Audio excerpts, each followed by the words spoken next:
Prions ensemble.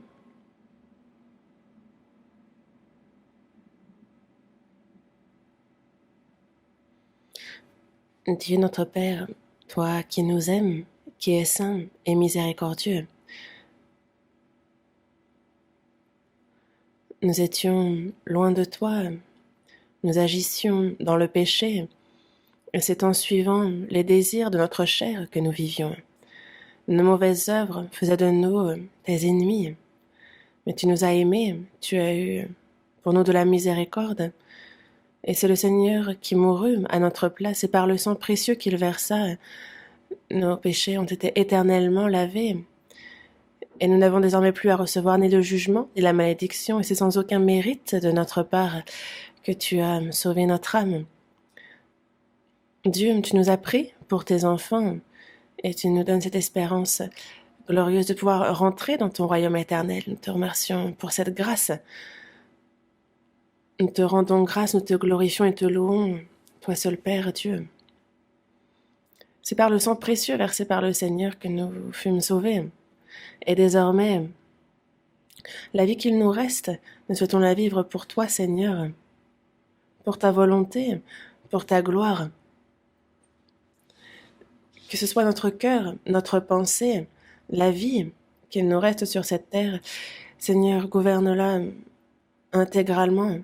Guide-nous, aide-nous, afin que nous puissions vivre comme il se doit en tant que tes enfants, et que notre vie sur cette terre ne soit pas vaine, mais que cette mission sainte que tu nous as confiée, Dieu, que nous puissions l'accomplir. Aide-nous en ce sens. À cette heure, Seigneur, nous qui avons reçu le salut par le sang précieux versé par ton Fils, sommes réunis devant toi, Seigneur. Nous louons tes grâces, nous apprenons ta parole et nous te remercions de nous placer dans la communion. Tu es parmi nous, tu marches parmi nous. Et tu nous montres quelle est ta volonté sainte, Seigneur. À cette heure encore, manifeste-nous quelle est cette volonté sainte qui est la tienne et quel genre de personne il nous faut devenir. Enseigne-nous par ta parole. Nous écoutons ta parole et que nous ne soyons pas des auditeurs oublieux, mais que dans notre cœur, que dans notre vie, nous pratiquions ta parole et que cela te glorifie. Il y a tous nos frères et sœurs qui ne sont pas avec nous, où qu'ils soient. Il y a ceux qui écoutent ta parole en ce moment même.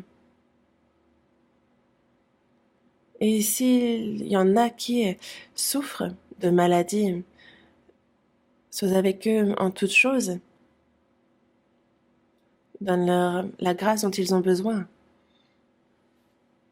celle qui leur convient, et que où que nous soyons, nous puissions pratiquer ta parole, que nous puissions vivre comme il se doit en tant que tes enfants, et que lorsque nous tiendrons devant toi, nous ne manquions de rien, que nous soyons parfaits. Renouvelle-nous par ta parole, par ton Saint-Esprit. Fais de nous des hommes faits et intègres. Toutes nos églises en Corée, toutes nos églises dans le monde, prends soin de chacune d'elles et que ces églises se confient en toi, Seigneur.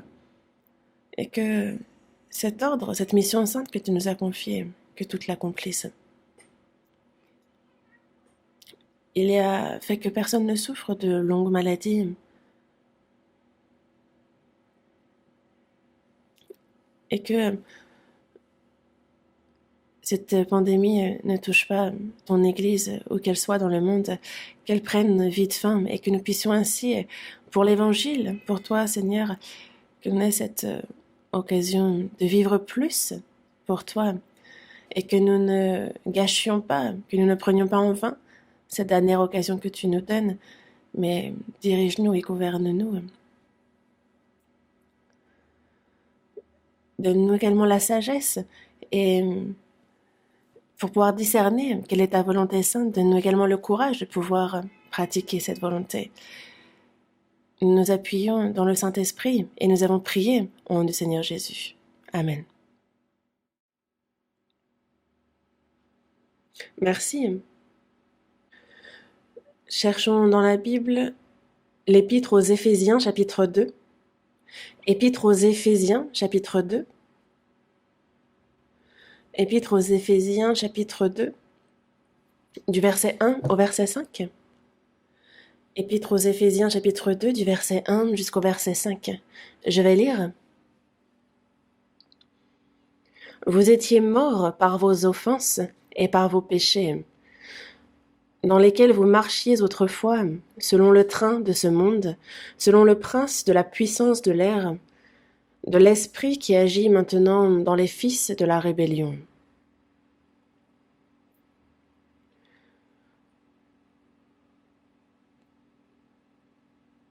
Nous tous aussi, nous étions de leur nombre, et nous vivions autrefois selon les convoitises de notre chair, accomplissant les volontés de la chair et de nos pensées, et nous étions par nature des enfants de colère, comme les autres.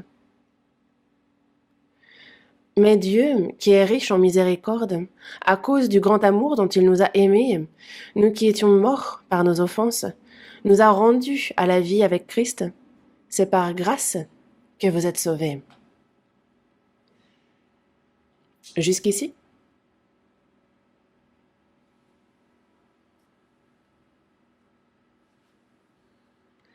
Avant qu'il n'y ait cette pandémie de la Covid-19, le dimanche, les rangs étaient remplis au point que ceux qui arrivaient en retard ne savaient où s'asseoir et n'avaient pas où s'asseoir d'ailleurs. Et maintenant, la distanciation sociale fait que il y a beaucoup de places vides et cela m'attriste. Évidemment que les personnes non présentes écoutent et désirent avec ferveur la parole et l'écoutent à la maison. Dans la seconde épître à Timothée, chapitre 4, versets 1 et 2, l'apôtre Paul prêche et à la fin, juste avant d'être fait martyr à Rome, il s'adresse à Timothée, qui est son fils dans la foi, qui est un enfant de Dieu, et lui dit « Je t'en conjure devant Dieu et devant Jésus-Christ, qui doit juger les vivants et les morts, et au nom de son apparition et de son royaume, prêche la parole, insiste en toute occasion, favorable ou non, reprend, censure, exhorte avec toute douceur et en instruisant. » C'est un ordre qu'il donne. Et ce n'est pas une parole qui s'adresse seulement à Timothée, mais bien à chacun d'entre nous. L'apôtre Paul, désormais, il ne lui reste plus longtemps à vivre. Mais depuis le jour de son salut, il a rencontré de nombreuses persécutions, de nombreuses tribulations, mais il ne s'est pas arrêté de prêcher l'Évangile. Il a prêché même lorsqu'il était emprisonné et aussi lorsqu'il était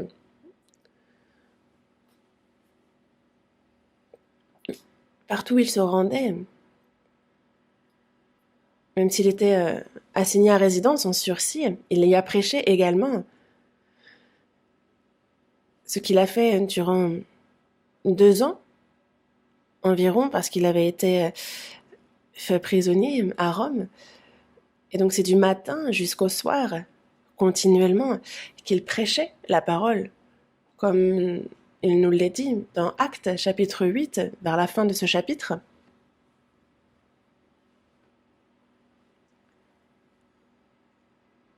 Rome était au cœur à l'époque. Et il savait bien que si l'évangile, était prêché à Rome, alors il serait répandu très rapidement dans le reste du monde. Et ces 2 années passées à Rome à prêcher, c'est un peu comme un modèle réduit de ce verset qui nous dit qu'il nous faut annoncer l'évangile de Jérusalem à la Samarie jusqu'aux extrémités de la terre. On voit que, et nous le savons, que l'évangile de Dieu, il est annoncé au milieu de bien des combats. Et c'est vrai que nous, c'est dans peu de difficultés que nous avons vu nous avons prêché cet évangile. Certes, cela diffère pour chaque pays. Certains, c'est des tribulations politiques, économiques, religieuses. Mais nous pouvons nous dire tout de même que c'est assez paisiblement que nous pouvions vivre notre vie de foi et évangéliser. Et nous sommes présentement face à quelques difficultés. Mais sous prétexte que nous faisons face à de telles ou telles difficultés, nous ne pouvons pas devenir négligents dans notre vie de foi ou devenir paresseux dans la prédication de l'évangile. Et comme vous le savez, l'évangile est arrivé jusqu'à nous, mais il n'est pas venu jusqu'à nous sans persécution. Cet évangile a été annoncé au milieu de bien des combats.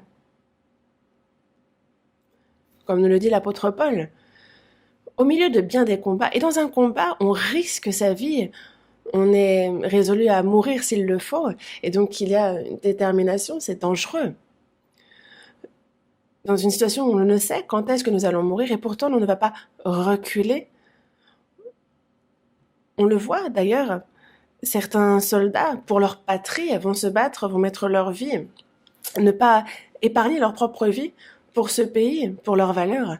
Et c'est ce qu'ont fait ceux qui nous ont précédés en annonçant l'évangile. Et c'est pour ça que l'évangile a pu arriver jusqu'à nous. Et donc nous ne pouvons pas reculer sous prétexte que nous faisons face à quelques difficultés, nous ne pouvons pas être négligents dans notre vie de foi ou abandonner l'évangélisation. Ce ne serait pas correct. Je me dis vraiment, ce n'est pas correct de faire ainsi. Dans la seconde épître à Timothée, chapitre 4, verset 2, il est bien dit « Prêche la parole, insiste en toute occasion, favorable ou non. » Parce que je t'en conjure devant Dieu et devant Jésus-Christ qui doit juger les vivants et les morts et au nom de son apparition et de son royaume. Il n'y a pas d'ordre dans ce monde qui soit plus ferme, strict et sévère que celui-ci. Prêche la parole.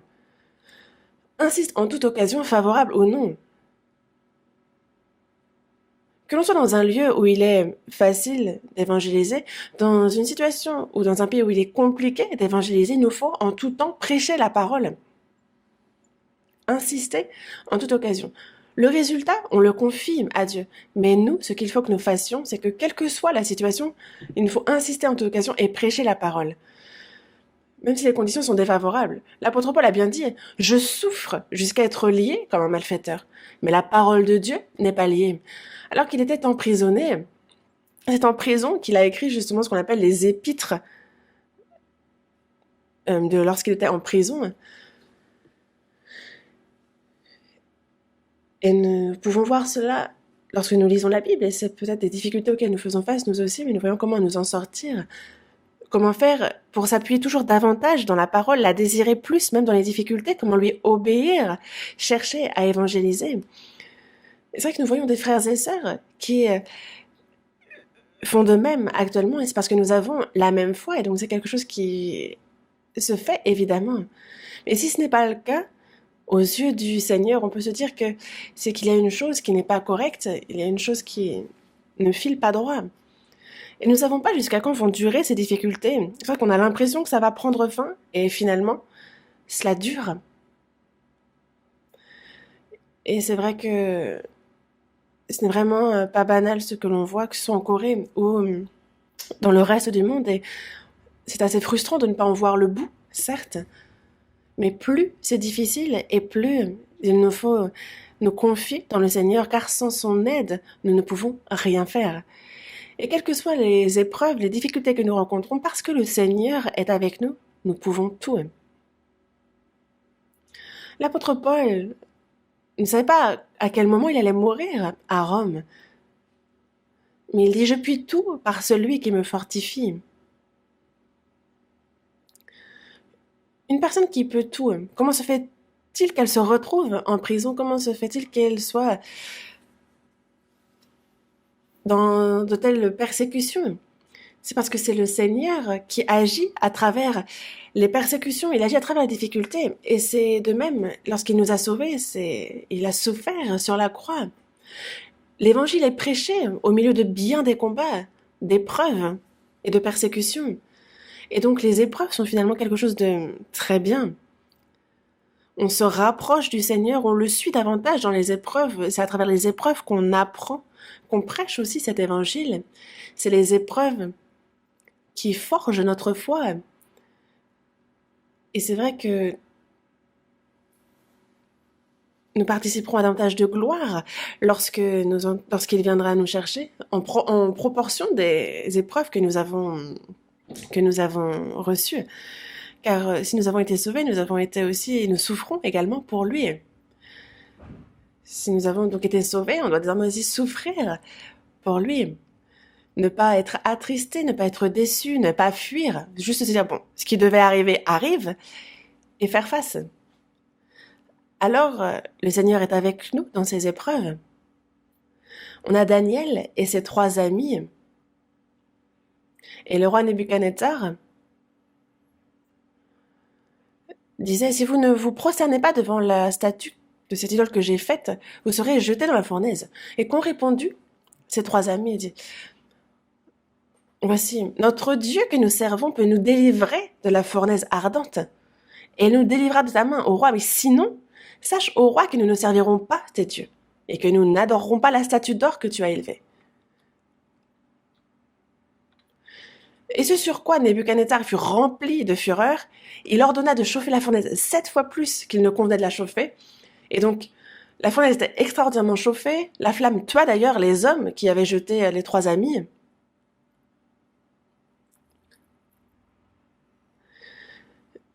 Et pourtant, il est dit, eh bien, je vois 4 hommes sans lien qui marchent au milieu du feu et qui n'ont point de mal. Ils ont jeté liés 3 personnes et ils voient 4 hommes sans lien.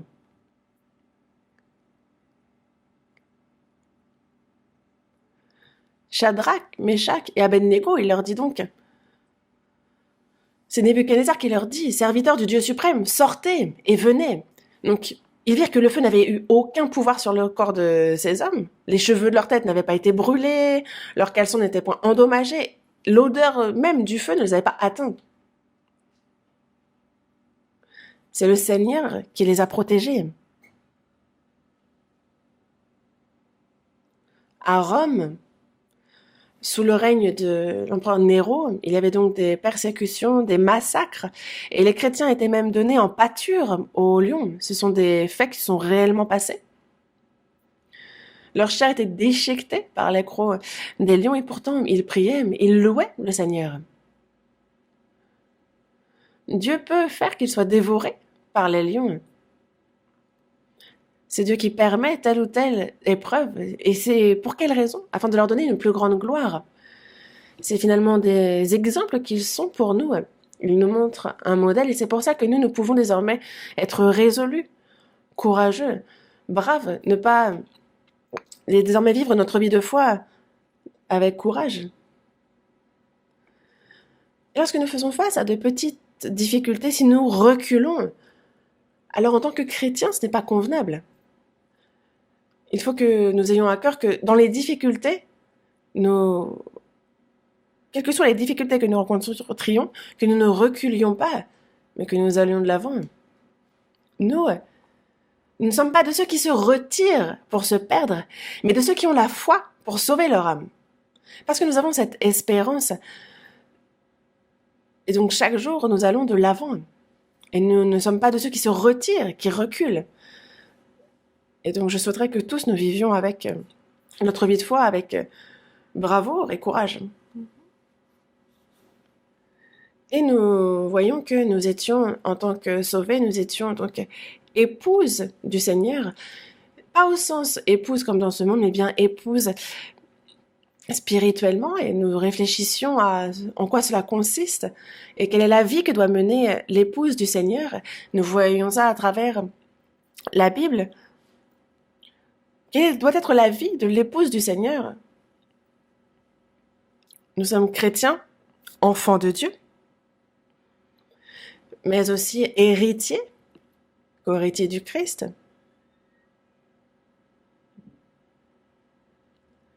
Sacrificateurs.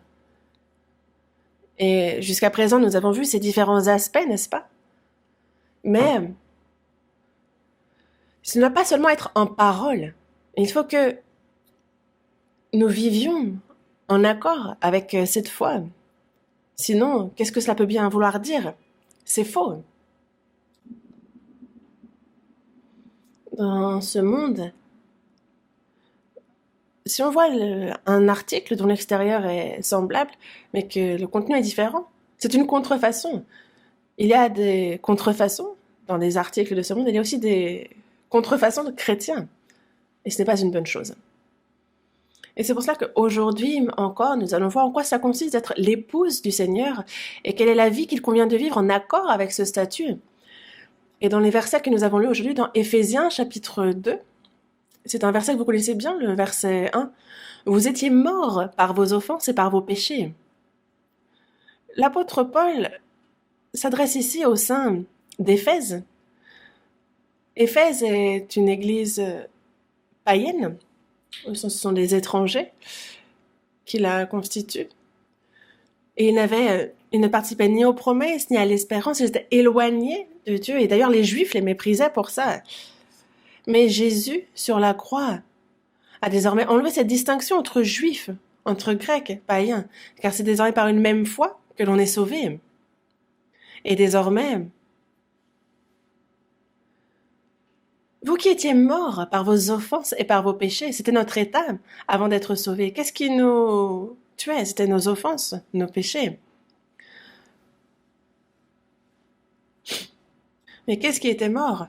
Ce n'est pas l'apôtre Paul qui s'est rendu à Éphèse et qui aurait ramené à la vie un homme mort. Non, on parle ici de la nouvelle naissance de l'âme. Vous étiez mort par vos offenses et par vos péchés, mais il vous a ramené, il vous a rendu à la vie. Le salut, c'est bien cela, c'est rendre la vie à cet esprit, cette âme qui était mort par nos offenses et par nos péchés. Dans la première épître de Jean, chapitre 4, verset 9, il nous est bien dit de l'amour de Dieu qu'il a été manifesté envers nous en ce que Dieu a envoyé son Fils unique dans le monde afin que nous vivions par lui.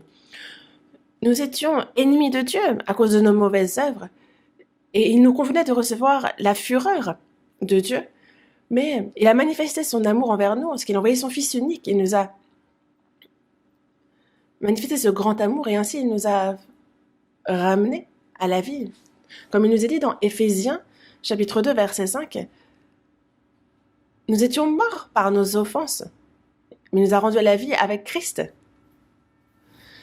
Et quel que soit le pécheur, quels que soient les péchés qu'il ait commis, quel que soit son état, Dieu ne souhaite pas qu'il périsse. Et c'est bien ici l'amour, la miséricorde de Dieu, lui qui en est riche. Il a manifesté envers nous son grand amour par le sacrifice qu'il a fait. Et c'est bien ici preuve de son amour, c'est ainsi qu'il l'a manifesté. Et c'est pour cela que, même si c'est un enfant qui est un furibond, un petit chenapan, on ne va pas pour autant souhaiter sa mort, n'est-ce pas? Dieu ne souhaite qu'aucune âme de pécheurs ne périsse. Il souhaite que tous reçoivent la vie éternelle. Et il ne l'a pas souhaité seulement en parole. Pour notre salut, il s'est chargé du jugement et de la malédiction que nous devions recevoir. Et pour cela, il a envoyé son Fils, son unique, qu'il a donné en victime expiatoire pour la réconciliation. Et c'est afin que nous vivions par lui. Il a envoyé son Fils unique dans le monde afin que nous vivions par lui. Parce que nous qui étions morts par nos offenses, il nous a rendus à la vie avec Christ. Dans Jean, chapitre 5, verset 21, il est dit « Comme le Père ressuscite les morts et donne la vie, ainsi le Fils donne la vie à qui il veut. » Le Seigneur est venu pour donner la vie. Dans Jean, chapitre 5, verset 24, il dit « En vérité, je vous le dis, celui qui écoute ma parole et qui croit à celui qui m'a envoyé a la vie éternelle et ne vient point en jugement, mais il est passé de la mort à la vie. »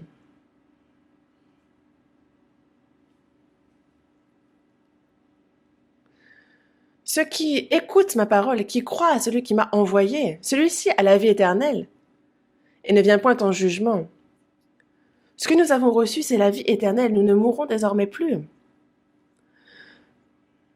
Car la mort que nous devions recevoir, le jugement, la fureur que nous devions recevoir, tout cela a pris fin par le sacrifice de Jésus sur la croix. Nous sommes passés de la mort à la vie. Et donc nous ne mourrons plus désormais. Nous avons reçu la vie éternelle, le salut. Et notre âme, qui était morte, est revenue à la vie. Nous sommes nés de nouveau. Nous avons été sauvés. Et celui qui écoute ma parole et qui croit à celui qui m'a envoyé, il a la vie éternelle et il ne vient point en jugement. Pourquoi? Parce que c'est Jésus qui a été jugé. Et donc il est passé de la mort à la vie. Un pécheur qui devait aller en enfer, désormais se rend dans le royaume de Dieu. C'est le destin même de cette personne qui a changé. Il est passé de la mort à la vie. Et dans le verset suivant, dans le verset 25, il est dit, je vous dis, l'heure vient, elle est déjà venue, où les morts entendront la voix du Fils de Dieu, et ceux qui l'auront entendu vivront. Où les morts entendront la voix du Fils de Dieu.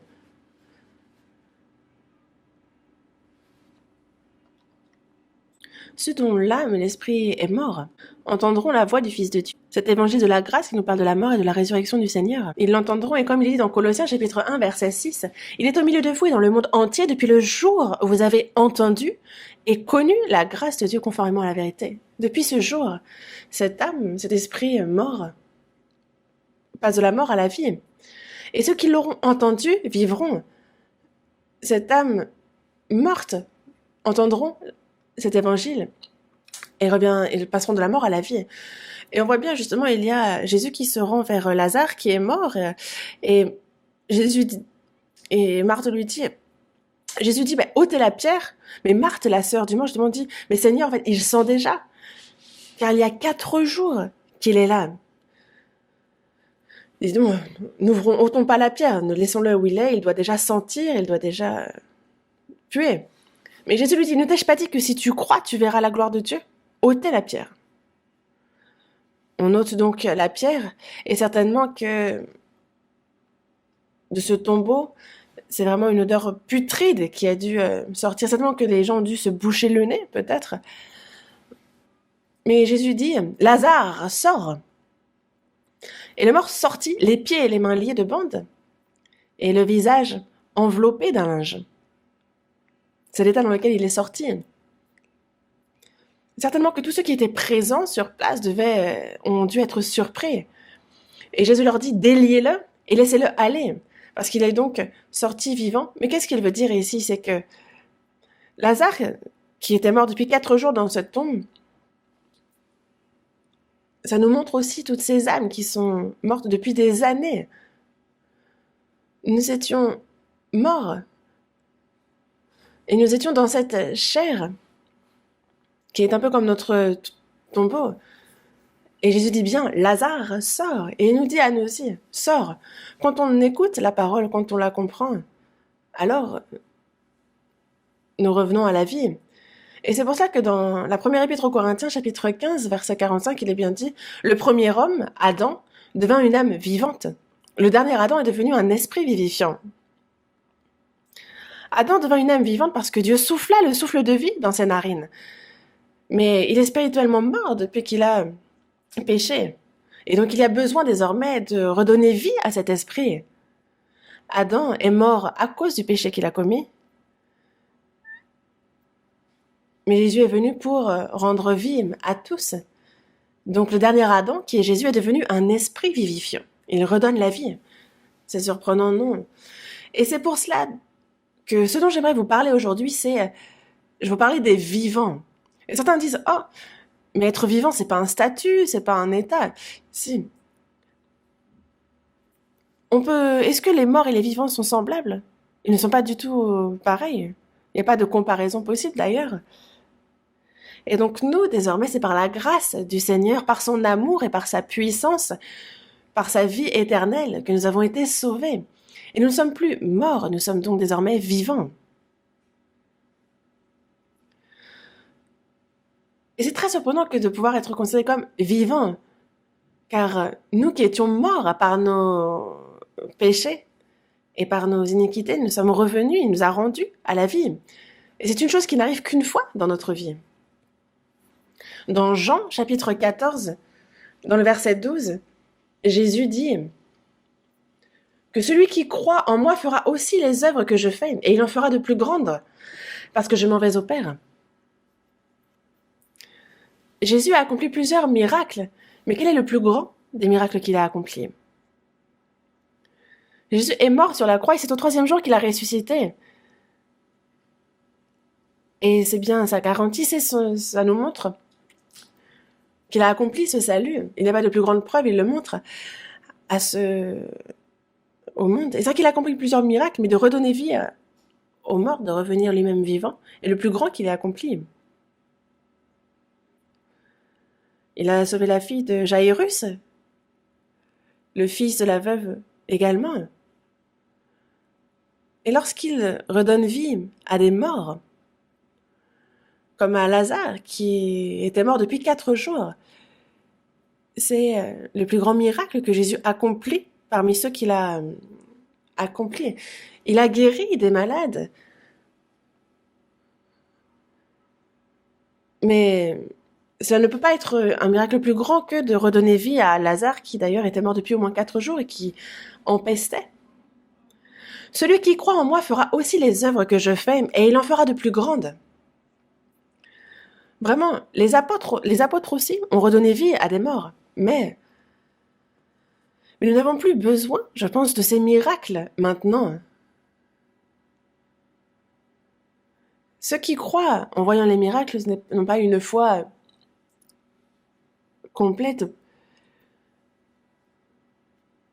Car désormais, c'est par sa parole qu'il nous a montré ces miracles. Et c'est seulement par sa parole, désormais, qu'il sauve ces âmes qui étaient morts et il les ramène à la vie par sa parole. Il en fera de plus grandes parce que je m'en vais au Père. Pourquoi de plus grandes? C'est qu'il a redonné vie aux morts, il a redonné vie à Lazare qui était mort depuis 4 jours. Mais il a surtout redonné vie à ceux qui étaient morts depuis des millénaires, morts en Adam. En leur prêchant l'évangile, ça les ramène à la vie. Il en fera de plus grandes parce que je m'en vais au Père. Parce que Jésus s'en va au Père et c'est alors le Saint-Esprit qui revient sur terre et qui permet justement de redonner vie aux morts. Et désormais, c'est par la puissance du Père seulement que nous sommes revenus à la vie. Dans Jean, chapitre 3, verset 16, il est dit « Dieu a tant aimé le monde qu'il a donné son Fils unique, afin que quiconque croit en lui ne périsse point, mais qu'il ait la vie éternelle. » Dieu dit Dupont, un tel, il a tant aimé le monde, et cela comprend tout le monde. Il a tant aimé, il a aimé jusqu'à la mort. Et c'est pour ça qu'il a donné son Fils unique, afin que quiconque croit en lui ne périsse point. C'est bien ici la manifestation de l'amour de Dieu. Afin que quiconque croit en lui ne périsse point, mais qu'il ait la vie éternelle. Il est donc passé de la mort à la vie éternelle. Afin que quiconque croit en lui ne périsse point, mais qu'il ait la vie éternelle. Et Dieu a tout accompli concernant le salut. Il n'y a désormais plus personne qui périsse à cause de ses péchés. Pourquoi? Parce que l'amour de Dieu est bien plus grand que n'importe quel péché. 10 fois, 100 fois, 1000 fois plus grand. Et donc on a été lavé au point que même il a mis au double. Et donc ce n'est pas à cause de nos péchés que nous périssons. Ce n'est pas parce que, et nous savons bien que ce n'est pas non plus nos œuvres qui nous sauvent, ce n'est pas parce qu'on n'aurait pas fait assez. Non, il veut vraiment que quiconque croit, afin qu'il ne périsse pas, mais qu'il ait la vie éternelle. Et c'est vraiment surprenant. Et désormais, devant Dieu, nous sommes vivants, car nous qui étions morts par nos offenses, notre âme qui était morte, nous sommes désormais vivants à ses yeux. Et dans Romains chapitre 14, dans Jean chapitre 10, verset 28, il est bien dit « Je leur donne la vie éternelle, et elles ne périront jamais, et personne ne les ravira de ma main. » La vie que nous avons reçue, personne ne peut nous la prendre. Personne ne les ravira de ma main. Je leur donne la vie éternelle. Personne ne peut nous ravir de la main du Père. C'est un grand prix que le Seigneur, c'est au prix de sa propre vie qu'il nous a sauvés. Donc pensez-vous qu'il va laisser Satan nous ravir de sa main comme ça. Non, nous sommes vraiment sous la protection de la puissance de Dieu. Nous sommes dans la main du Seigneur. Et donc que nous vivions, que nous mourions, nous mourrons pour le Seigneur. Et donc personne ne peut nous ravir de sa main. Dans Matthieu chapitre 22, verset 32, il est dit de Dieu qu'il n'est pas un Dieu des morts, mais qu'il est Dieu des vivants.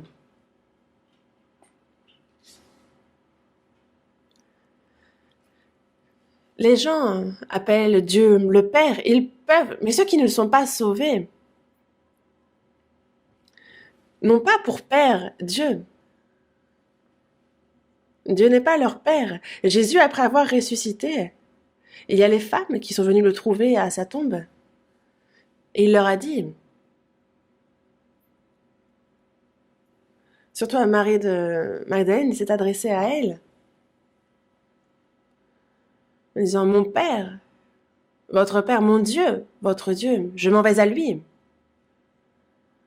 Désormais, Jésus n'est plus fils unique, il est l'aîné d'un grand nombre de frères. C'est pour ça qu'il dit, mon Père, mon Dieu, votre Dieu. Car il a désormais de nombreux petits frères. Surprenant, non? Et aussi, mon Dieu, votre Dieu, le Dieu des vivants. Une personne qui n'est pas née de nouveau ne peut être enfant de Dieu. Il ne peut devenir fils par lui-même. Un mort ne peut appeler Dieu son Père. Il ne peut dire « Ah, c'est mon Dieu », parce que Dieu n'est pas le Dieu des morts. Est-ce que ce n'est pas vraiment surprenant? Dans Ecclésiaste, chapitre 9, verset 4 aussi, il est dit... Ah, on va chercher ce verset. C'est un verset précieux, donc on va le chercher ensemble. Ecclésiaste, chapitre 9, verset 4.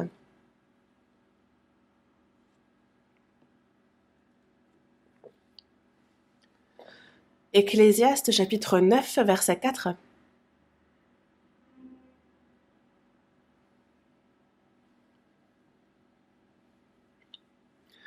Pour tous ceux qui vivent, il y a de l'espérance. Et même un chien vivant vaut mieux qu'un lion mort.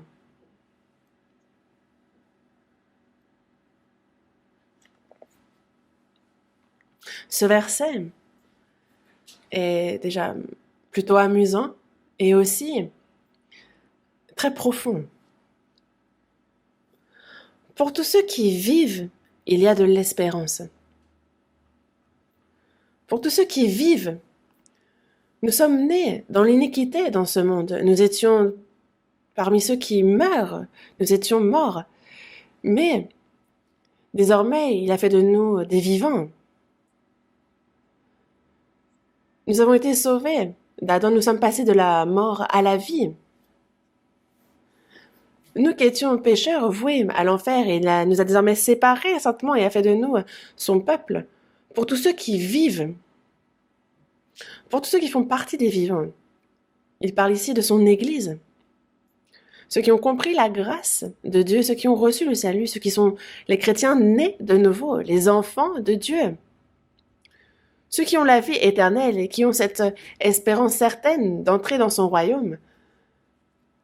Et là où ils se réunissent, c'est l'Église qui les réunit. Pour tous ceux qui vivent. C'est un verset surprenant, non? Nous sommes ceux qui vivent, nous faisons partie des vivants, de ceux qui vivent. Et pour tous ceux qui vivent, il y a de l'espérance. Les morts n'ont pas d'espérance, n'est-ce pas? Les gens de ce monde parlent d'espérance. Mais c'est une illusion, c'est un espoir qui apparaît et qui disparaît pour peu de temps. Car une espérance véritable est éternelle, elle ne périt pas. Dans la première épître de Pierre, il est bien dit que, selon sa grande miséricorde, il nous a régénérés pour une espérance vivante, par la résurrection de Jésus-Christ d'entre les morts, et pour un héritage qui ne se peut ni corrompre, ni souiller, ni flétrir, et lequel nous est réservé dans les cieux. Nous avons été régénérés pour une espérance vivante. nous héritons de cette espérance vivante. Alors que, et non pas des choses vaines de ce monde qui périssent, qui brûlent. C'est un héritage qui ne se peut ni corrompre, ni souiller, ni flétrir, que Dieu nous a réservé dans les cieux, son royaume. Il nous le réserve dans les cieux, dans son royaume. Et c'est pour cela que les vivants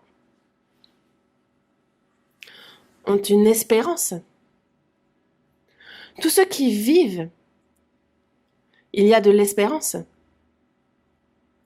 Une espérance vivante, une espérance glorieuse. Et même un chien vivant vaut mieux qu'un lion mort. C'est assez amusant comme personne, non? On dit du lion qu'il est le roi de la jungle, qu'il domine sur les animaux sauvages. Et il y a le parc national du Serengeti en Afrique. Et c'est vrai que quand on regarde ces animaux, on voit le lion qui ne craint aucun autre animal. Et c'est vrai que quand on regarde le lion, il en jette.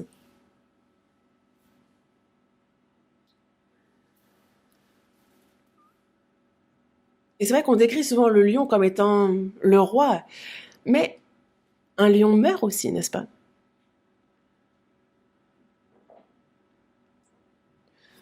Il aura beau être le roi de la savane, des animaux sauvages, s'il meurt, à quoi cela lui sert-il? Et c'est bien pour ça qu'on se dit même un chien vivant vaut mieux qu'un lion mort.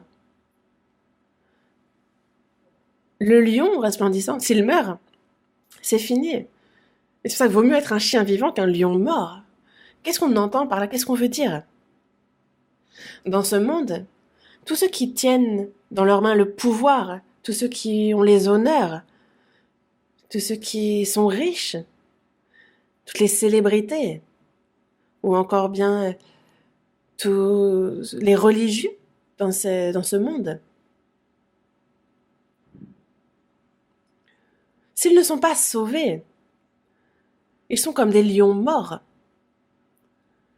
Que ce soit un lion mort, que ce soit un renard mort, que ce soit un loup mort, en tout cas, ils sont morts. Et donc, comparé à cela, vaut mieux être un chien vivant. Un chien n'est vraiment rien comparé, n'est-ce pas? On peut être méprisé, on peut être piétiné, mais on est vivant, nous au moins. Être vivant vaut bien mieux que d'être mort. Je pourrais être moche, je pourrais être méprisé, je peux être non éduqué, je peux être méprisé. Mais ce qui est bien cependant, c'est d'être vivant. C'est ça qui est important. Les célébrités dans ce monde, est-ce qu'on les envie? Est-ce qu'un chien vivant envie le lion mort? Est-ce que le chien vivant, est-ce qu'il envie ou est-ce qu'il craint le lion mort? Nous, quelles que soient les circonstances, nous sommes vivants. Dieu nous a ramenés à la vie, nous sommes enfants de Dieu. Nous sommes son peuple qui entrons dans son royaume, nous avons reçu la vie. Et il faut en être fier. Et c'est bien pour cela que l'Église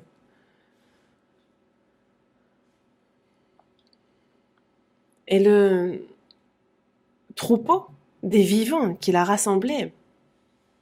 Les gens de ce monde, en fait, ce sont des morts qui se baladent, n'est-ce pas? Ceux qui ont la même espérance, la même foi, ceux qui ont la vie éternelle, le même but dans la vie, sont vivants. Les morts ne peuvent se mélanger avec les vivants. Une personne pourrait être dans l'église, mais si son âme n'est pas née de nouveau, mais alors elle n'appartient pas, elle ne fait pas partie de ce troupeau. Un mort, ça saute aux yeux de parmi les vivants. Désormais, nous sommes vivants, et ça, il faut le savoir.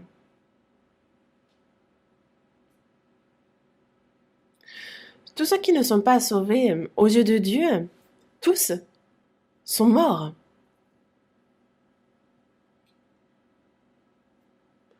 Dans la Genèse, on voit que il a rendu tout particulièrement honorable l'homme parmi toute sa création. Il l'a fait à son image, et c'est pour ça que l'homme est honoré aux yeux de Dieu. Mais sans savoir que l'on est honoré, une personne qui ignore qu'elle est honorée, elle vit comme les bêtes que l'on va égorger. Une personne qui ne sait pas qu'elle a un esprit, que cet esprit d'ailleurs est mort, alors finalement elle est comme une bête que l'on va égorger. C'est un peu vraiment l'état des morts dans ce monde. Et c'est pour cela que Adam a péché vis-à-vis de Dieu. Il lui avait dit, tu ne mangeras pas de l'arbre de la connaissance du bien et du mal, car le jour où tu en mangeras, tu mourras. Et il est mort. Qu'est-ce qui est mort? La chair, elle, il a vécu plus de 900 ans, donc il a vécu de long jusqu'à ses vieux jours, mais qu'est-ce qui est mort?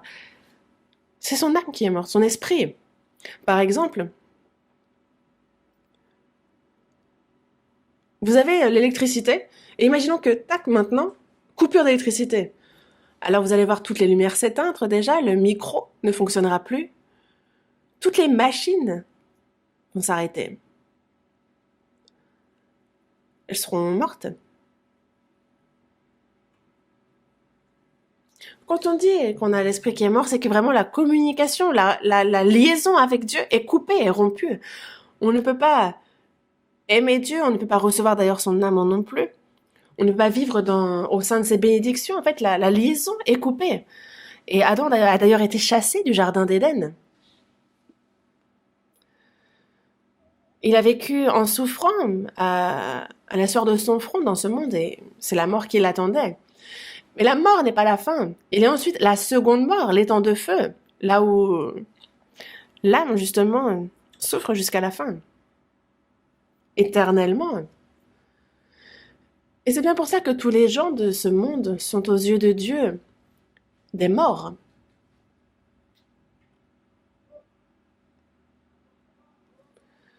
De nos jours, en fait, quand on regarde les films qui sont produits, on voit souvent des zombies, n'est-ce pas? Vous voyez de quoi je parle? En fait, je me suis demandé, mais qu'est-ce qu'un zombie? En fait, en cherchant un peu, j'ai vu que c'est un cadavre finalement qui se déplace, il est mort. Il suffirait qu'il reste tranquille dans sa tombe, mais non. Il revient et il se balade, il erre.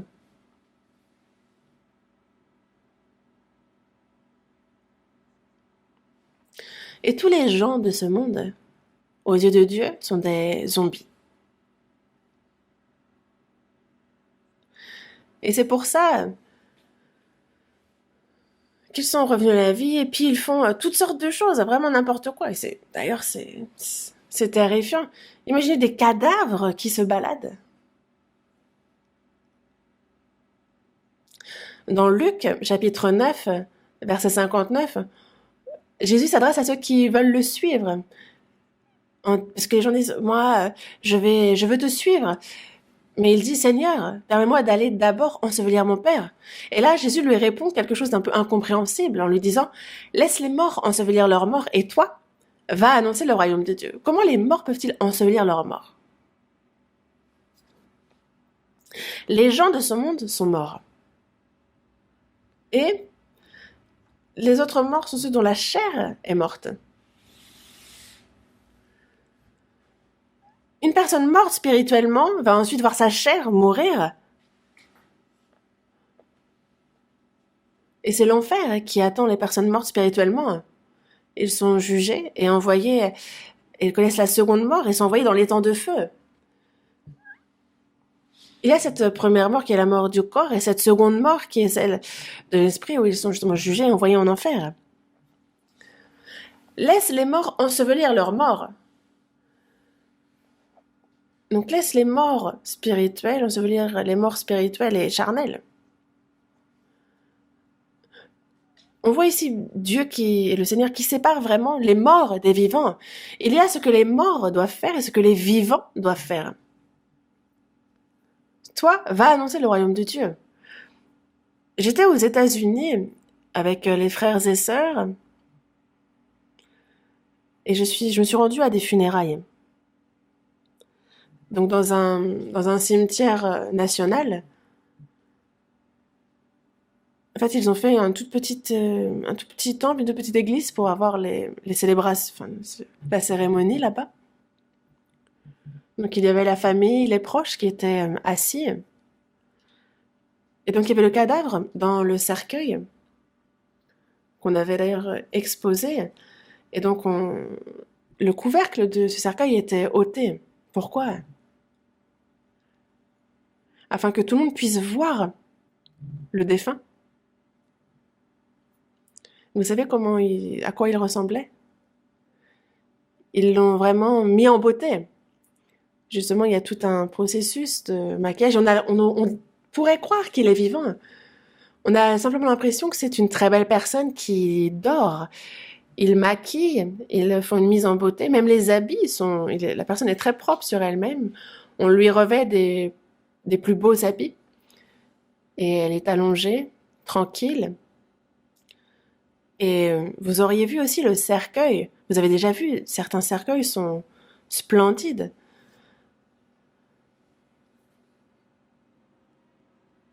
Je pense que certainement cette personne n'avait pas dû avoir du mobilier aussi beau que son cercueil. En tout cas, ils ont dû dépenser beaucoup pour ce cercueil. Car tout ce qui était accroché aussi était onéreux. En fait, c'est dommage d'ailleurs de mettre une telle chose et de l'enterrer sous terre. C'est dommage. C'est du gâchis. Mais donc il y avait la famille. Et quand je les regardais, ils voient le défunt mis en beauté, bien habillé, ce beau cercueil. Est-ce que vous pensez que c'est ça qui les console? Et toutes les personnes présentes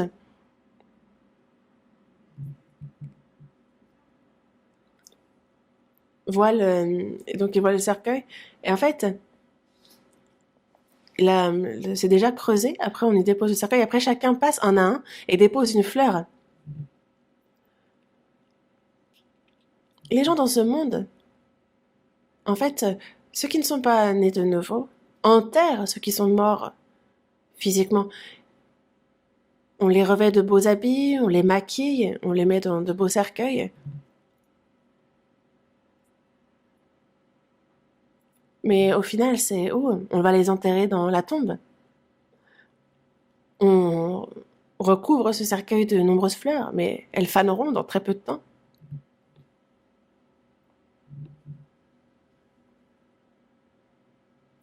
Dans Job, chapitre 21, il dit: pourquoi les méchants vivent-ils? Pourquoi les voit-on vieillir et accroître leur force? Leur postérité s'affermit avec eux et en leur présence, leurs rejetons prospèrent sous leurs yeux. Dans leur maison règne la paix, sans mélange de crainte. La verge de Dieu ne vient pas les frapper. Leurs taureaux sont vigoureux, féconds, leurs génisses conçoivent et n'avortent point. Les enfants prennent leurs ébats, ils chantent au son du tambourin et de la harpe. Mais ils passent leur jour dans le bonheur et ils descendent en un instant au séjour des morts. Et c'est récurrent dans la Bible. On voit les méchants réussir dans leur vie, mais il est bien dit qu'ils passent leur jour dans le bonheur et ils descendent en un instant au séjour des morts. En un instant, c'est le séjour des morts, c'est l'enfer qui les attend. Dans Luc, chapitre 16, on voit bien, donc, il y avait un homme riche qui était vêtu de pourpre et de fin lin et qui chaque jour menait une vie joyeuse et brillante. Et le riche mourut et il fut enseveli.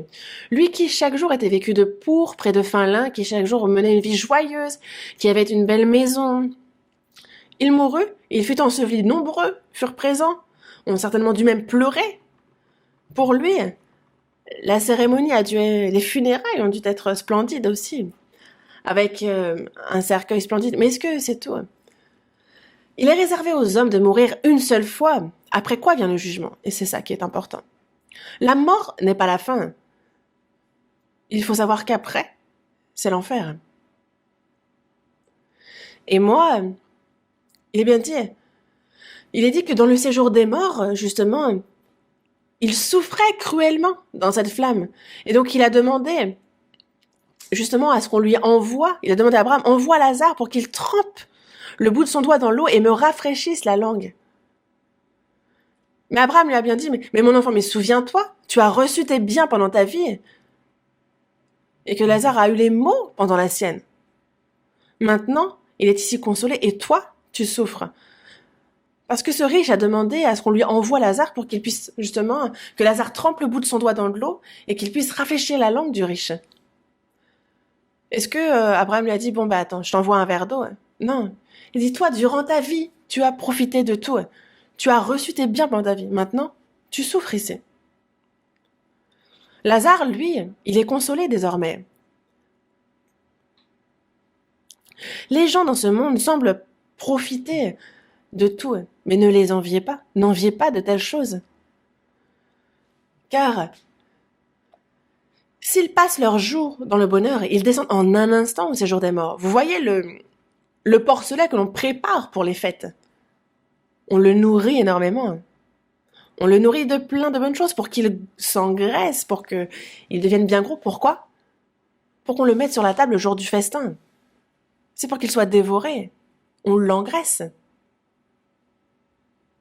Dans Jacques, chapitre 5, il est dit, vous avez amassé des trésors dans les derniers jours. Et donc dans les derniers jours, vous avez vécu sur la terre dans les voluptés et dans les délices. Vous avez rassasié vos cœurs au jour du carnage.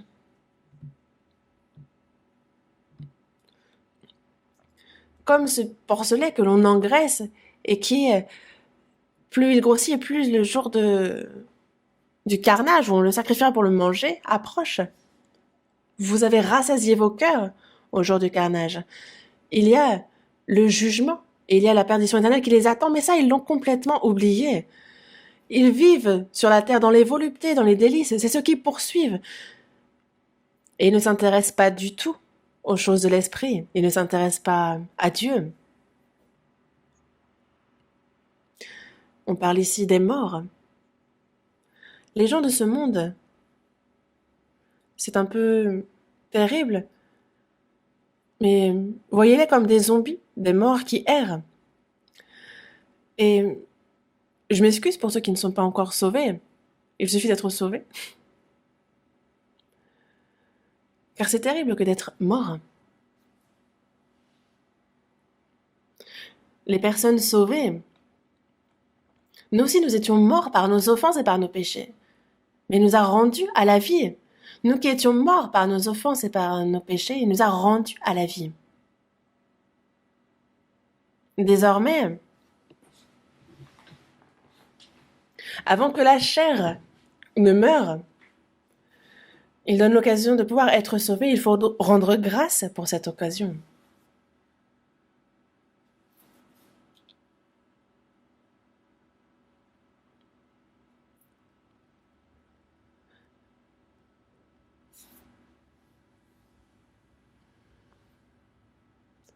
Il faut que l'on arrête de faire des choses pour les morts comme les maquiller, bien les mettre sur leur 31. Il y a les vivants et il y a les morts. Et il y a une différence certaine entre les deux. Dans le psaume 115, verset 17, il est dit « Ce ne sont pas les morts qui célèbrent l'Éternel, ce n'est aucun de ceux qui descendent dans le lieu du silence. Les morts, ceux qui ne sont pas encore sauvés, ne peuvent célébrer l'Éternel, ne peuvent le louer. Qui loue l'Éternel? Dans le psaume 33, verset 1, il est bien dit « Juste, réjouissez-vous en l'Éternel, la louange sied aux hommes droits. » Qu'est-ce qu'il veut dire dans ce verset? La louange sied aux hommes droits, à ceux qui sont justes, à ceux qui sont sauvés, aux hommes droits. Ceux qui écrivent les paroles des cantiques ont compris la grâce de Dieu. Ce sont ceux qui ont cette espérance, qui ont été sauvés. Et ils expriment leur joie. Et un autre va mettre ensuite la musique par-dessus. Mais c'est cette même grâce de Dieu, cet amour, ceux qui l'ont compris et reçu. C'est avec un même cœur désormais qu'ils louent l'Éternel.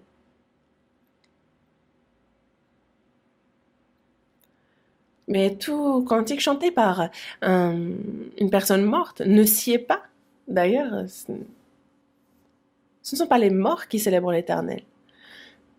Une personne disait que ceux qui croient en Jésus, ils mentent le plus le dimanche, parce qu'ils vont à l'église le dimanche, et c'est un peu comme un amour à sens unique avec Dieu. Moi, plus qu'avant, je t'aime plus, Seigneur.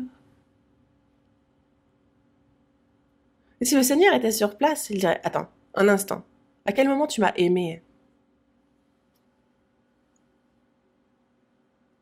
Tu m'aimes vraiment? Est-ce que tu m'aimes vraiment plus que tous les divertissements, tous tes plaisirs et ce que toi tu veux? Tous mes désirs dans la vie auparavant, ils ont déjà tous disparu.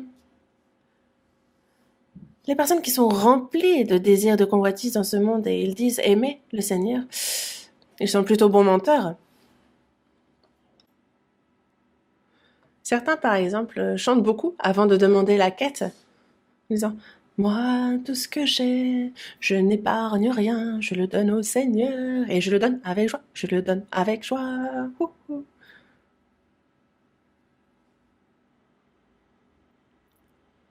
Lorsque vient l'heure de la quête, des offrandes, après, c'est vrai que nous, personne ne sait qui donne pas, combien et quand. Personne ne sait ça. Il suffit de faire ce qu'on a à faire. Personne ne va intervenir. Personne va venir vous trouver si par exemple vous avez jamais fait l'offrande, va venir vous voir et dire ah pourquoi depuis tout le temps où tu es là, tu n'as jamais donné quoi que ce soit. Non, c'est des choses que l'on fait devant Dieu. Chacun rendra compte.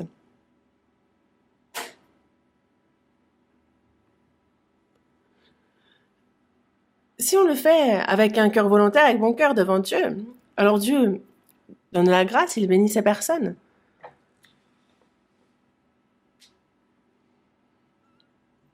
Et ce sont des biens donnés pour la prédication de l'évangile, pour soutenir et aider les frères et sœurs qui souffrent, les églises qui sont dans la difficulté, pour les âmes. Et c'est en rendant grâce, c'est avec un cœur joyeux que nous faisons ces offrandes. Si ce n'est pas le cas, et si c'est pour se faire bien voir, alors ce n'est pas une bonne chose.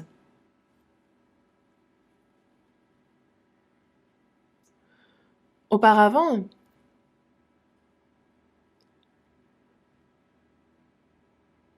en fait, quand je me souviens quand c'était avant que je sois sauvée, quand il y avait le moment de la quête, justement, il y avait les petites panières qui passaient, n'est-ce pas? Et des fois, c'était pas des panières. Des fois, quand c'était un peu plus évolué, en fait, il y avait d'autres choses. Mais le pasteur lui arrêtait son sermon. Et en fait, il regardait qui fait l'offrande, qui donne et qui donne pas. Et certains, en fait, quand ils étaient venus les mains vides, ce qu'ils faisaient, c'est qu'ils faisaient semblant de donner. Ils faisaient semblant de prendre et en fait, il faut qu'il y ait du bruit, n'est-ce pas? Et donc, par exemple, les gens essayaient de reconnaître aussi un peu au son. Est-ce que ça fait beaucoup de bruit, ce qu'on met ou pas? Quand j'étais à l'école, c'était avant mon salut, parce que j'ai été à l'église depuis la sixième. Donc le dimanche, j'allais à l'église. Et en fait, j'y allais toujours avec l'équivalent de 10 centimes. Mais en fait, en général, il faut faire l'offrande, mais je voulais pas tout donner non plus. Et quand j'y repense, mais à quoi ça sert tout cela? En fait, j'avais du mal à tout donner. Et est-ce qu'on dit qui dit, ah, je n'épargne rien, je le donne au Seigneur, je donne au Seigneur. Et c'est pour ça que quand on voit les gens justement disent des soi-disant chrétiens que ils mentent énormément lorsqu'ils prient, lorsqu'ils chantent. Parce qu'un mensonge, c'est quoi? C'est chanter ou dire ce qui est différent de ce que l'on a dans notre cœur. Dire j'aime le Seigneur et ne pas le penser. Tout en ne vivant pas selon le, le Seigneur et sa volonté. Et par contre témoigner ou dire comme si. C'est finalement mensonge et hypocrisie que de faire ainsi. Juste, réjouissez-vous en l'Éternel, la louange est sied aux hommes droits. Et comme il faut que notre cœur soit en accord avec ce que nous chantons, avec la louange que nous adressons à Dieu. Dans le psaume 6, verset 6, Il dit, celui qui meurt n'a plus ton souvenir. Qui te louera dans le séjour des morts? Qui te louera dans le séjour des morts? Ceux qui vont en enfer, peuvent-ils finalement te louer, rendre grâce? Celui qui meurt ne peut rendre grâce à Dieu, ne peut pas non plus le glorifier ou le louer. Ils peuvent aimer, ils ne peuvent le servir.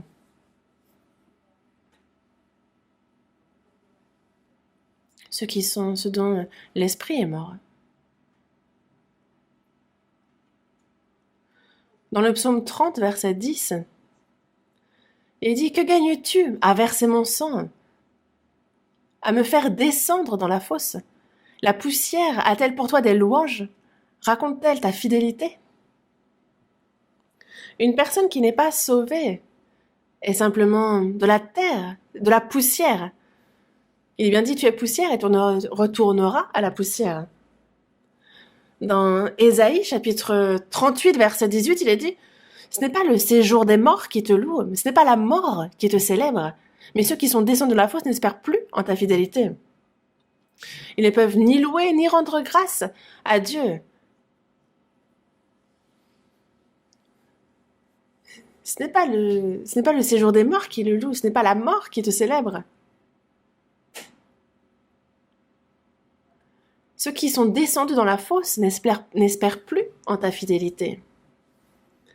Dans Éphésiens, chapitre 2, il est dit « Vous étiez morts par vos offenses et par vos péchés, dans lesquels vous marchiez autrefois, selon le train de ce monde, selon le prince de la puissance de l'air, de l'esprit qui agit maintenant dans les fils de la rébellion. » Vous étiez morts.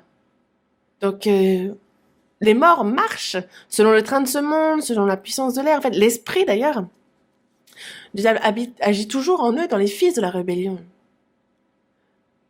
Il agit dans ceux qui sont morts par leurs offenses et par leurs péchés.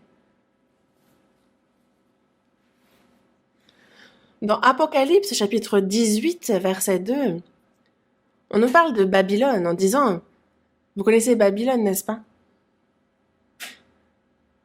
Le lieu où justement on a construit la tour de Babel. Et quand on regarde l'histoire de Babylone, c'est une histoire de défi contre Dieu, une histoire contre Dieu. Ça nous parle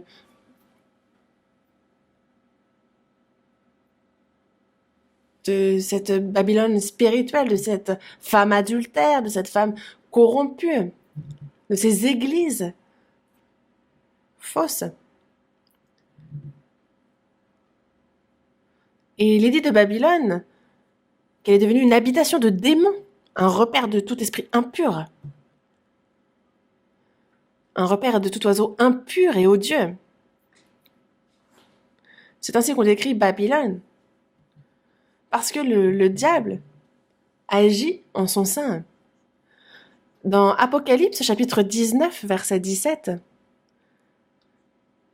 il est dit justement que il y a un ange qui se tient dans le soleil et il crie d'une voix forte à tous les oiseaux qui volaient par le milieu du ciel, « Venez, rassemblez-vous pour le grand festin de Dieu. »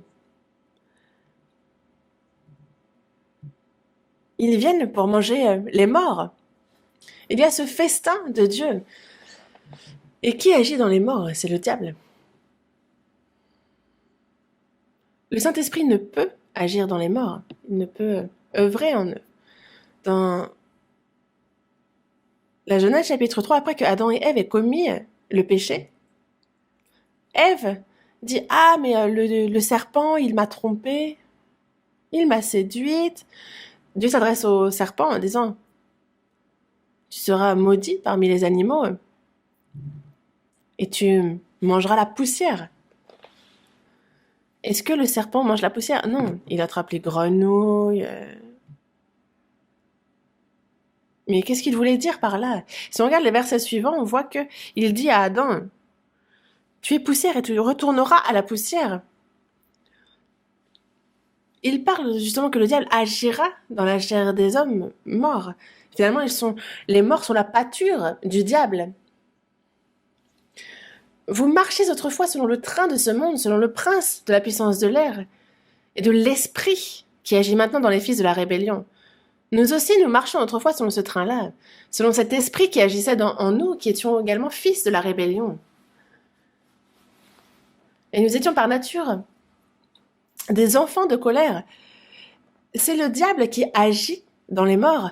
Et c'est pour ça qu'ils ont un cœur corrompu, qu'ils suivent cette convoitise, qu'ils suivent leur chair. Mais c'est ce que font les morts. C'est quelque chose que les morts font. Et il nous faut le savoir. Voyons dans Apocalypse chapitre 3, verset 1. Apocalypse chapitre 3, verset 1.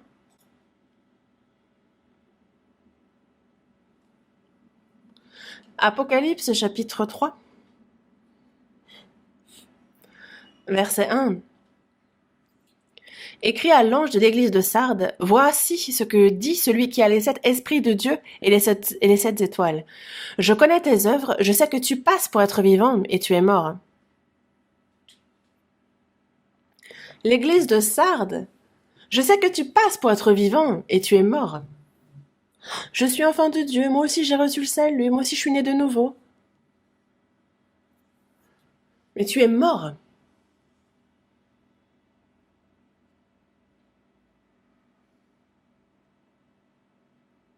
Pourquoi? Parce qu'il agit comme mort. Les vivants doivent vivre et agir comme des vivants, mais si on regarde ce qu'ils font, ils sont morts. On les voit agir et ils agissent comme des morts. Ce n'est pas possible, n'est-ce pas? Dans Jacques, chapitre 2, verset 26, il est dit « Comme le corps sans âme est mort, de même la foi sans les œuvres est morte. »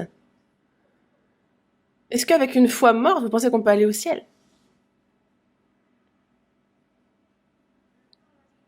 Dans la première épître à Timothée, chapitre 5, verset 6, il est dit que celui qui vit dans les plaisirs, la foi qui vit dans les plaisirs est morte, quoique vivante.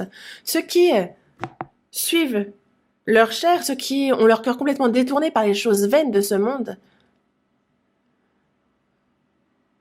c'est une foi qui est morte, quoique vivante. Ceux qui, justement, vivent dans la corruption, dans la débauche, qui ne s'intéressent pas à Dieu, qui se satisfont seulement des choses de la chair, rien que ça, c'est être mort. C'est vivre une vie de mort. Et nous ne pouvons pas vivre ainsi. Nous, désormais, comme vivants, il nous faut vivre en conséquence. Dans Jérémie, chapitre 17, verset 9, il dit « Le cœur est tortueux par-dessus tout et il est méchant. Qui peut le connaître ?» Alors qu'il nous a bien dit qu'il rendait à chacun selon ses œuvres. Mais l'homme, qui est l'être le plus honoré de la création de Dieu, il dit de son cœur que son cœur est tortueux par-dessus tout, qu'il est méchant. Parce que l'esprit, c'est le diable qui agit dans cette personne.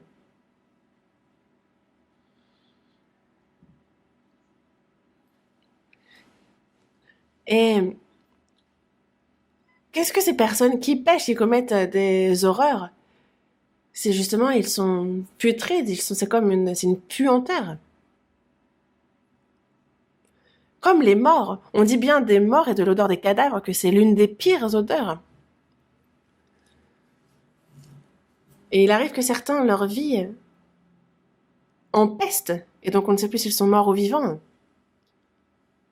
Ils prennent plaisir aux voluptés de ce monde.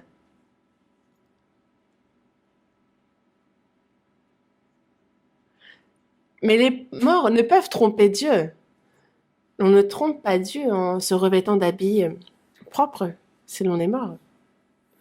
Et les vivants ne craignent pas la mort, vous le savez, n'est-ce pas? Parce que l'on a reçu la vie éternelle, et dans la seconde épître à Timothée, chapitre 2, il est dit « Cette parole est certaine. Si nous sommes morts avec lui, nous vivrons aussi avec lui. Si nous persévérons, nous régnerons aussi avec lui. » Parce que nous sommes morts avec lui, nous vivons aussi avec lui. Est-ce que vous avez peur que l'on vive, que l'on meure? En fait, il est en nous et donc nous vivons. C'est pour ça que dans Hébreux chapitre 2, dans le verset 14 et 15, il est dit que les enfants participent au sang et à la chair, et il a également participé lui-même parce que par la mort, il a anéanti celui qui a la puissance de la mort, c'est-à-dire le diable. Donc il a délivré tous ceux qui, par crainte de la mort, étaient toute leur vie retenus dans la servitude. Les morts vivent donc une vie de mort, ils craignent la mort et toute leur vie, ils sont retenus dans la servitude. Ils s'imaginent que la mort est la fin de toute chose. Ils craignent donc la mort et donc toute leur vie, ils sont retenus dans la servitude. Ils servent le diable.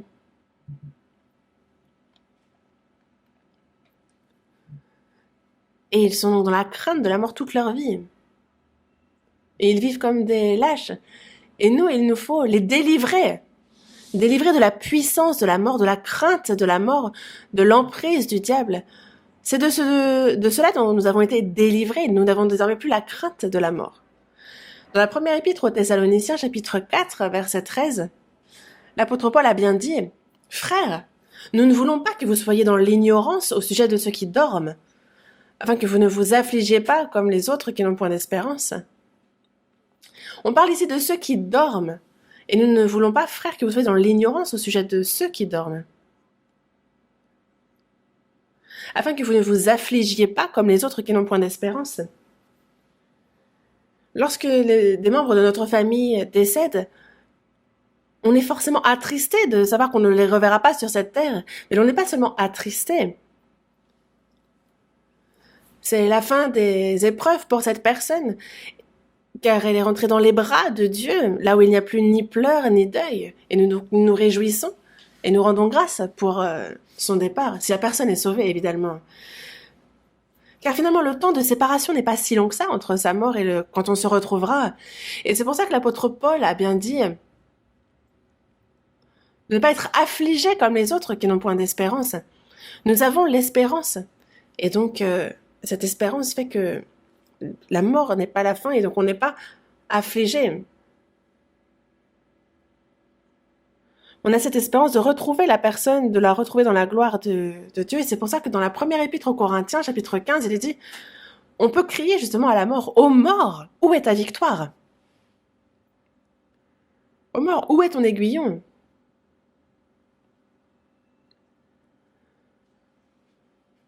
Et nous avons été sauvés de la loi de la mort et nous n'avons désormais donc plus de crainte concernant ces choses.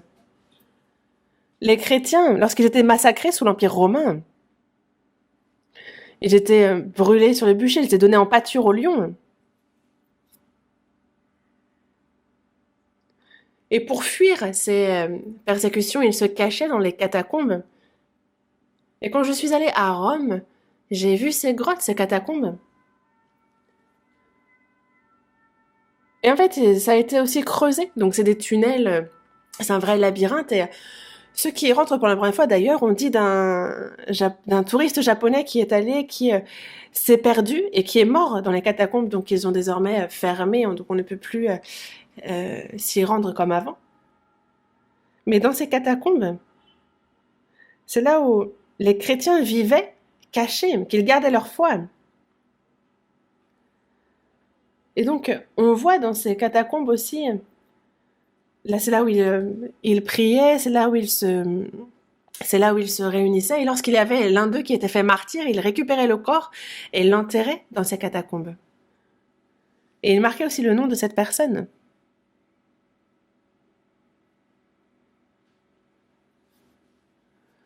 Dans la première épître aux Corinthiens, il est bien dit « Ô mort, où est ta victoire ?» Nous avons vaincu en Christ. Et donc nous ne craignons plus la mort. Dans Apocalypse, chapitre 1, verset 18, il est dit « Je suis le premier et le dernier et le vivant.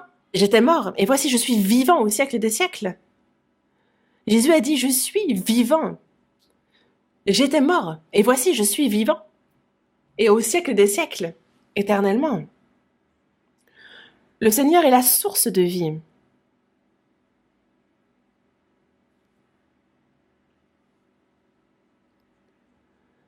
Il a pardonné nos péchés sur la croix, il a ressuscité. Il nous a ainsi donné la vie. Et nous aussi, désormais, c'est avec le Seigneur que nous sommes morts. Et c'est avec lui que nous sommes revenus à la vie. Il nous a donné la vie. Et donc nous aussi, nous sommes vivants au siècle des siècles. Et dans Romains chapitre 8, verset 11, il est dit « Si l'esprit de celui qui a ressuscité Jésus d'entre les morts habite en vous, celui qui a ressuscité Christ d'entre les morts rendra aussi la vie à vos corps mortels par son esprit qui habite en vous. » Donc si cet esprit qui a ressuscité Christ est bien en nous, alors il redonne aussi la vie à nos corps mortels. Il sauvera aussi notre chair, et c'est pour ça que dans Jean chapitre 11, verset 25, il dit bien « Je suis la résurrection et la vie, celui qui croit en moi vivra quand même il serait mort. » Une personne sauvée, même si sa chair meurt, il vivra, car il est bien dit que nous sommes vivants pour des siècles et des siècles, car notre âme, notre esprit, elle ne meurt pas. C'est pas surprenant? Jésus est la résurrection et il est la vie éternelle. Comment pourrions-nous craindre la mort alors? Ouvrons à Romains chapitre 6. Romains chapitre 6.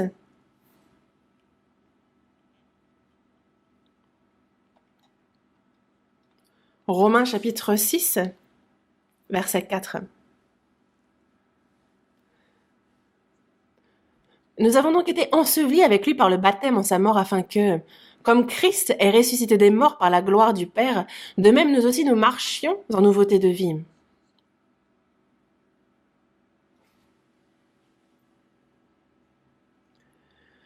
Nous avons donc été ensevelis avec lui par le baptême en sa mort. Quand Jésus est mort et quand lorsqu'il a été enseveli, nous aussi nous sommes morts. Et lorsqu'il a ressuscité, nous aussi cela nous garantit notre résurrection. Et c'est lorsque l'on croit en cela. Le baptême, en fait, c'est la proclamation, notre confession de foi. Moi aussi, je suis mort. Quand il est mort, et quand je ressors de l'eau, justement, je suis revenu à la vie, comme lui-même est revenu à la vie. C'est la déclaration que l'on fait lors du baptême.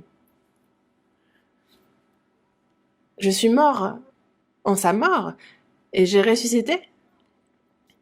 Je suis désormais en nouveauté de vie avec lui. Et désormais, après notre salut, pourquoi nous a-t-il sauvés finalement? C'est afin que nous marchions en nouveauté de vie. Une personne sauvée peut-elle vivre comme un mort? Une personne qui va dans le royaume des cieux peut-elle vivre comme quelqu'un qui finira en enfer? Nous avons la vie éternelle et il nous faut marcher en nouveauté de vie.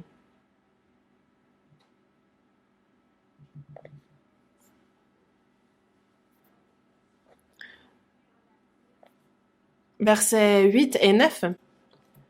Or, si nous sommes morts avec Christ, nous croyons que nous vivrons aussi avec lui. Sachant que Christ, ressuscité des morts, ne meurt plus, la mort n'a plus de pouvoir sur lui.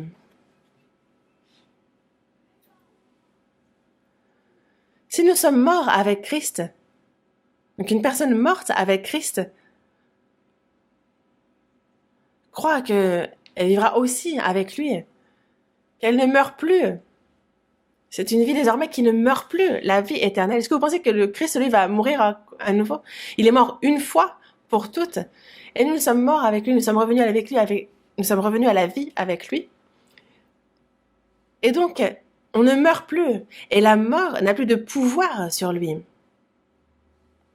Il est vivant. Et donc la mort n'a plus de pouvoir sur lui, ni sur les vivants. Donc comment pourrions-nous craindre la mort? Il nous faut désormais vivre comme il se doit en tant que vivants.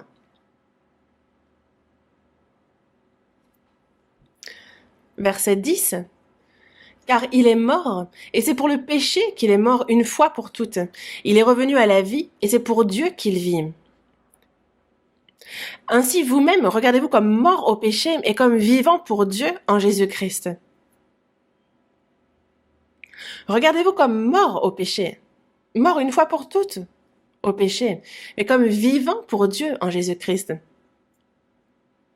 Parce que lui est mort pour le péché, il est mort une fois pour toutes et il est revenu à la vie et c'est pour Dieu qu'il vit désormais. Nous aussi. Est-ce qu'une personne morte au péché peut désormais être encore entraînée par ce péché? Comment quelqu'un de mort au péché peut-il pécher de nouveau? Elle a bien la vie désormais pour vaincre ce péché.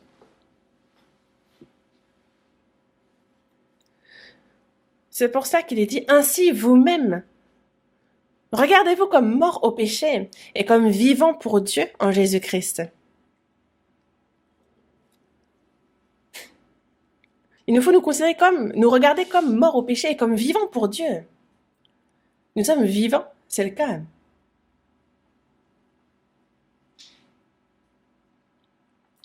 C'est pour cela que dans Romains chapitre 12 verset 1, il est dit « Je vous exhorte donc, frères, par les compassions de Dieu, à offrir vos corps comme un sacrifice vivant, saint, agréable à Dieu, ce qui sera de votre part un culte raisonnable. » Une personne sauvée désormais, elle doit offrir son corps comme un sacrifice vivant.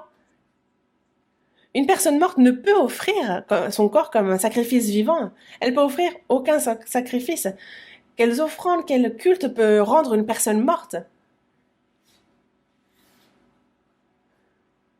Et c'est toute la vie, c'est la vie même d'une personne vivante qui va être un sacrifice, un culte raisonnable vis-à-vis de Dieu. C'est toute notre vie et tous ses aspects. Dans Ésaïe chapitre 8 verset 19, il est dit, on nous parle de ceux qui consultent, qui invoquent les morts, qui prédisent l'avenir. En fait, est-ce que un peuple consulte ces personnes-là ou est-ce qu'il consulte son Dieu? Est-ce qu'on s'adresse aux morts pour demander des choses concernant les vivants? Est-ce qu'on a quelque chose à apprendre des morts spirituellement? Et c'est un mensonge et hypocrisie que toutes ces religions de mort, est-ce que l'on a quelque chose à recevoir d'eux? Est-ce que l'on s'adresse à eux en faveur des vivants? Est-ce qu'on suit ce qu'ils nous disent? Est-ce qu'un vivant suit un mort? Il y a bien une séparation. Par exemple, ça peut être un grand théologicien, il peut avoir fait de grandes études, être un très bon orateur, il restera mort s'il n'est pas sauvé. Dans Ésaïe, on voit bien que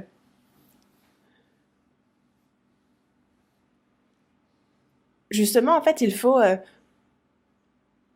rendre grâce de Dieu de nous avoir rendus vivants. Car les vivants,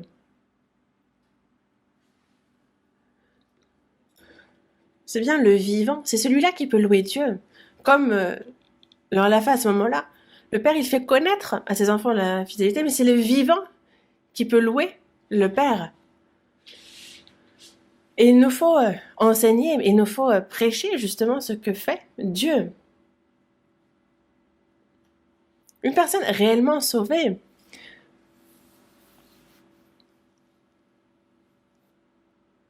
on voit bien ce que le Père lui fait connaître, parce que le Père fait connaître à ses enfants sa fidélité, sa volonté. Il nous l'enseigne. Mais une personne non sauvée ne pourra pas du tout enseigner, ne pourra rien faire connaître à ses enfants, elle ne pourra pas l'aider, ne serait-ce dans sa vie de foi, parce que est-ce qu'un mort peut agir en faveur? Est-ce qu'il peut aider un vivant? Dans Éphésiens, chapitre 5, verset 14, c'est un verset que vous connaissez bien, il est dit « Réveille-toi, toi qui dors, relève-toi d'entre les morts, et Christ t'éclairera. » Qu'est-ce que dormir? Ceux qui sont sauvés, mais qui spirituellement dorment. Ceux qui dorment ne savent pas quelle heure il est. Ceux qui dorment ne savent pas où ils sont. Ils ne savent plus ce qu'ils ont fait. Ils se disent sauvés, mais il y a ceux qui dorment spirituellement. Ils sont en train d'errer dans des rêves fabules.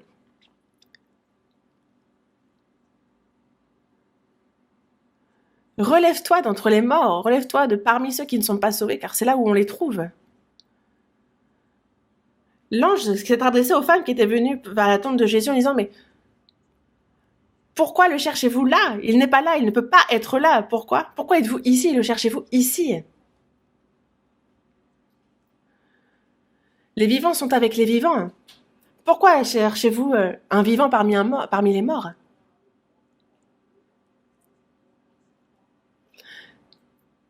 Christ t'éclairera.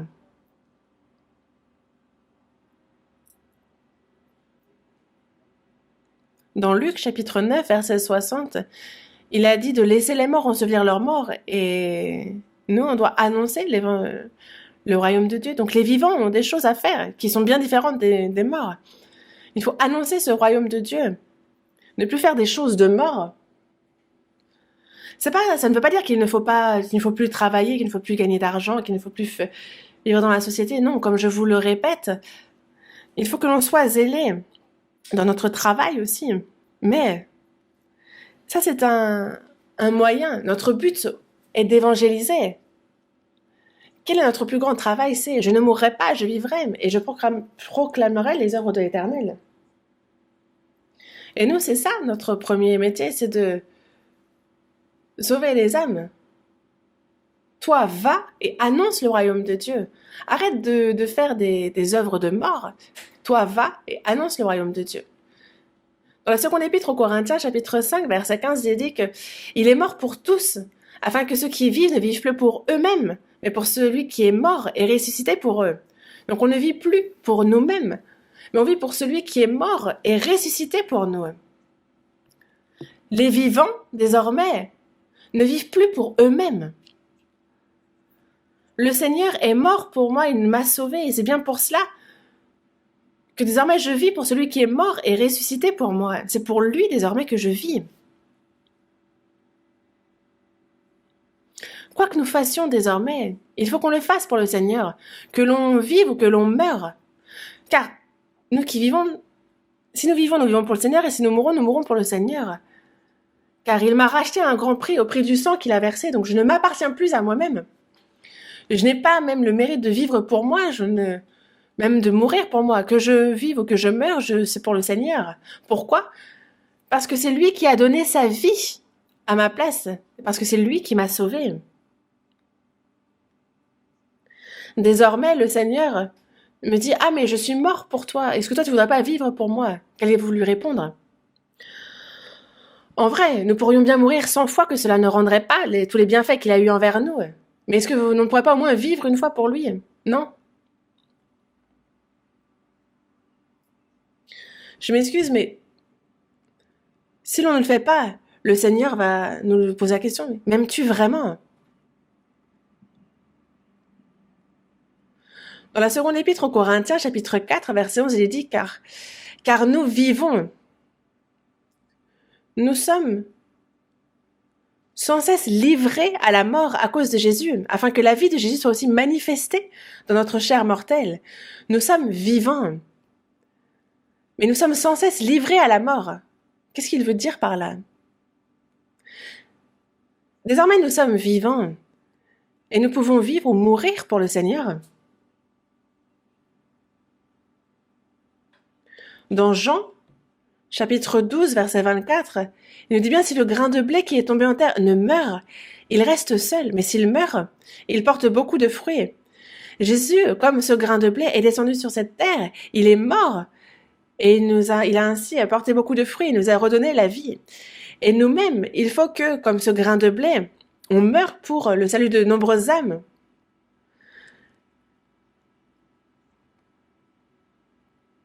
Est-ce que si le grain est mort, le grain, on pourrait bien le semer, le mettre en terre, et il ne poussera pas, il n'aura pas la vie en lui. Mais si nous avons la vie en nous, et si nous mourons, alors nous pouvons transmettre la vie. On ne parle pas de la mort charnelle, mais aussi spirituellement. L'apôtre Paul a bien dit, je meurs chaque jour. Est-ce qu'il meurt chaque jour? Que ce soit notre temps, notre liberté, notre bonheur, nos biens matériels, tous nos droits.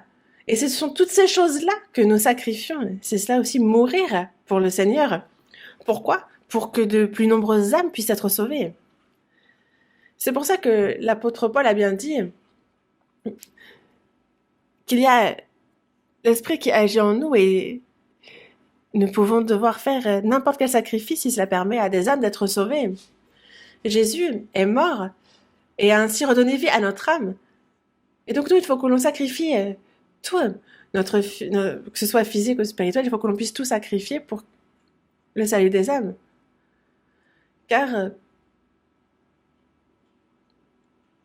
le Père redonne la vie à qui il veut et le Fils fait de même. Et c'est aussi la mission qui nous a été confiée. Nous qui sommes vivants, désormais, il nous faut transmettre cette vie, cette grâce aux autres. Dieu œuvre à travers nous afin que de nombreuses âmes puissent être sauvées. Et le virus du corona fait souffrir et touche un grand nombre de personnes. Mais quand on voit que l'œuvre du salut s'accomplit quand même, on rend vraiment grâce à Dieu. Et donc on ne peut pas être dans la crainte et reculer, on n'est pas de ceux qui se retirent. Nous croyons que c'est une opportunité aussi que Dieu nous donne. Il faut que nous nous préparions donc bien. Et qu'à chaque fois qu'il nous donne l'occasion de pouvoir évangéliser, il faut que l'on se donne à fond, que l'on soit même prêt à mourir pour la prédication de cet évangile. Et c'est comme ça que les vivants peuvent redonner vie aux morts. Car le Seigneur qui reviendra dans peu de temps, lorsqu'il reviendra, lui qui est vivant, que nous puissions nous tenir dans sa gloire sans avoir honte. Prions. Dieu notre Père qui est miséricordieux, nous étions morts par nos péchés et par nos iniquités, mais tu nous as rendus à la vie, merci. Et pour nous sauver, c'est le Seigneur que tu as sacrifié à notre place et c'est lui qui a versé son sang à notre place pour pardonner nos péchés, merci. Nous avons désormais la vie éternelle et nous ne connaîtrons plus la mort, merci. Tu es aussi avec nous chaque jour de notre vie de foi et que nous ne vivions pas le reste de notre vie à suivre les convoitises de la chair, mais que l'on puisse vivre pour ta volonté. Merci pour cette occasion que tu nous donnes encore. Nous sommes morts au péché, nous sommes vivants pour toi, Dieu. Désormais que nous souhaitons vivre comme il se doit en tant que vivants, dirige et gouverne notre vie pour que nous qui avons reçu la vie, nous puissions la transmettre aussi. Et que quelles que soient les persécutions, les tribulations, les adversités, que l'on puisse se charger de cet évangile, qu'on le prêche, agit à travers nous. Nous avons prié en le Seigneur Jésus. Amen.